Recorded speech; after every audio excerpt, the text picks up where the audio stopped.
Right here, guys. Good morning, everybody. The border is boiling over. Monthly apprehensions hit an all-time high.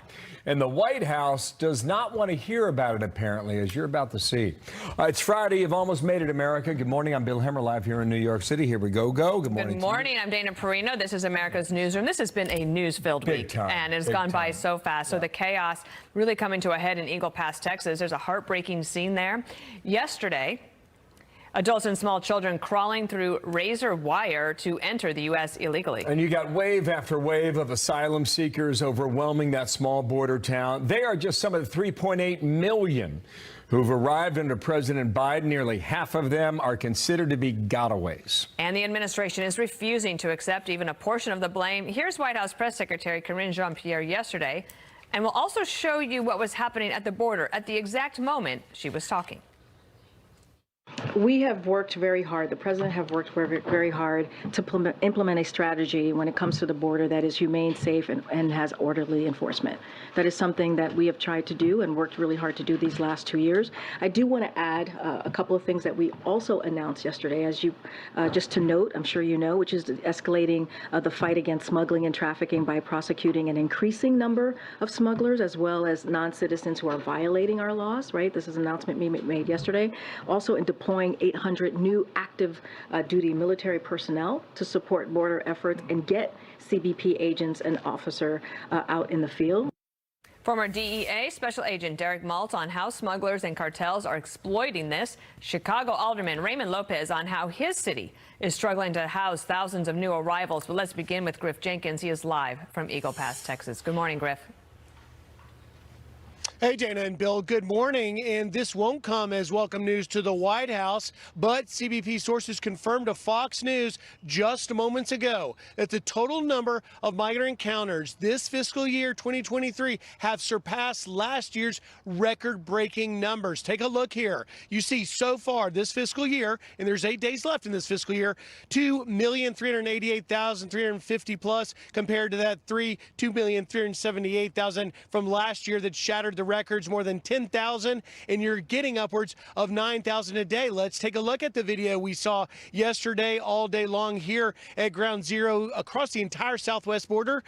Sources telling Fox News there were more than 9,900 encounters yesterday. Just part of why agents here are telling us off camera it's showing no signs of slowing down. Now, we also got some news late last night out in the El Paso sector. Also, one of the ground zeros for the migrant encounters coming, 3 confirmed cases of tuberculosis. Dana, I can't overstate how difficult that makes to mitigate these kind of numbers when you have 3 cases of highly contagious tuberculosis among the migrants, because you have the space, the capacity for migrants already overflowing. They have to bus them to other sectors, but you can't when you have to mitigate and isolate and contact trace migrants with tuberculosis. This is all a part of the picture why the El Paso mayor, Salinas, yesterday on another network on CNN, blaming directly President Biden and the administration, saying he feels abandoned. Listen here. The president hasn't put out a statement. The vice president, I haven't heard from anybody. Nobody has bothered to call me, anyone in the city staff, saying, hey, this is the federal government. We know what you're going through. We're worried about you. This is our plan of action. Nothing. We're here abandoned. And you mentioned that razor wire put up by Operation Lone Star, Texas Governor Abbott and Texas DPS. Well, yesterday, the Texas border czar, a gentleman named Mike Banks, posted video you see of Texas DPS putting up more razor wire trying to stop this flow. Now, back out here in Eagle Pass, so far, it's been a bit of a slow morning, but yesterday around 10 a.m. we started to see the large numbers, most of those migrants coming from Venezuela. Many believe, sources telling Fox News, that it's drawing more of them, knowing that 500,000 just got that temporary protective status, which means they're protected for 18 months from being deported. Dana? Griff Jenkins at the border, thank you. So we mentioned him. Let's bring him in now. Special DEA agent in charge, Derek Maltz. And sir, good morning to you. I understand you're back home in Virginia. Just want to show you a couple numbers here on fentanyl, okay? At the border this week alone now, sir, 110 pounds seized in the Rio Grande Valley. And just to note, there are 400 milligrams per pound of fentanyl, but only 2 milligrams of fentanyl is required to kill a human being. You were just in Jamaica with a number of countries, had the biggest conference yet on fentanyl. fentanyl. The one country that did not show was Mexico. What was their excuse? Well, look, action speaks louder than words. We had the largest IDEC in the history of DEA, 37 IDECs, and the number one important partner that we need to save American lives failed to show up. If that's not a kick in the butt to American families who are burying their kids, like tomorrow, Bill, I'm going to Washington, D.C. for the 3rd annual rally. Families are crying out around the country. We have almost every state represented because they want to know, where is the sense of urgency? Why are we not educating these kids? Look what happened in the Bronx. I mean, they just found another 8 or 10 kilograms of powder in the trap underneath the floor in that daycare center. But you know what, Bill? Look at Pierce County out in Washington State. Another 2-year-old daughter of a guy is sleeping on her legs. And the medical examiner said they've never seen a child with this much fentanyl pills in their stomach. That's because production in Mexico is off the charts and the border's wide open and they're taking total advantage and they're making billions of dollars.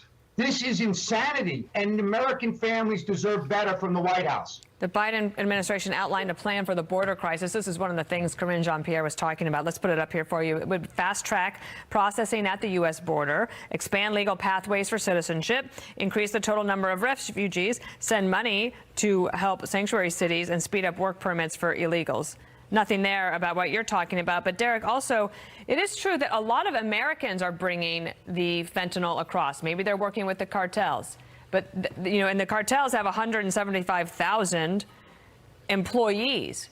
So how do you think about that when you have Americans who are trafficking some of this very deadly drug? Well, number one thing that comes to mind is the economy is so broken, people can't feed their families. They can't get gas in the car, so they're going to get any type of job they can get. The cartels are using social media to recruit Americans to go down and, you know, deliver drugs. But Dana, the government right now, which I don't understand, why would you change policies that are working? Under the last administration, we had one of the most, you know, the safest borders in American history. Now, we need to end catch and release and stop releasing hundreds and thousands, millions of these people into the country.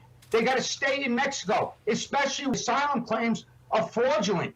Look at all the military-aged men from China. We're at record levels of Chinese military-aged men coming into the country. But Dana and Bill, I have a question for the American public because I'm pissed off. Why aren't we getting the got-away numbers from official statistics by DHS? That's really annoying because that's the most important number. Because we see all these people from South America, Central America, and they portray them that they're poor people trying to get a better job. Well, what about the 1.6, 1.7 million gotaways that are known? DHS is not publishing those stats. What's the reason for that? Every month they have the stats, but they leave that one out. It's called deception. We can hear your frustration loud and clear. And by the way, the number we stated is even worse than what we mentioned there on screen. It's actually 400,000 milligrams per pound, of which only 2 milligrams can kill a human being. Wow. Derek Maltz, good luck. Yeah, sir, thank you for your time. 1 kilogram could potentially kill 500,000 Americans. It's nuts. Good luck on your effort today, sir. Thank you for your time. Derek Maltz. Thank you, Bill. You bet.